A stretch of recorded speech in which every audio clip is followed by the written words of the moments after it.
बुढ़ा जवन जमीन मदरसा खातिर देहले बा, ओ जमीन पे कब्जा कर। ओ जमीन पे मदरसा ना बने ए खातिर तू आंदोलन छेड़ दे। और जमीन पे मदरसा बने के चाहिए, हम एक सपोर्ट कर। सही मौका मुस्लिम वोट अपने कब्जा में करेगा। सारा मामला के मजहबी रंग दे के और सियासी फायदा उठावेंगे, इससे अच्छा मौका ना मिले। पर भाई एक दिक्कत बा, वो एनजीओ केकर हा रउआ के मालूम बा? बजरंगी, हमनी के एनजीओ से का लेवे देवे के बा यार? हमनी के जमीन लेवे के।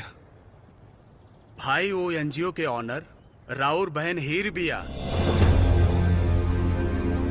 भाई केहू तरह से हीर वो जमीन हमनी के नाम से लिख दी ना, ता अपन प्लान कामयाब हो जाए। ना बजरंगी, हमार बहन हमार जान भी है।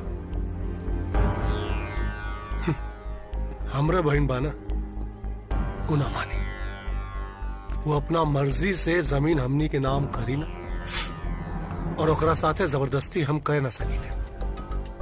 कौनो दूसरा रास्ता खोजे के पड़े।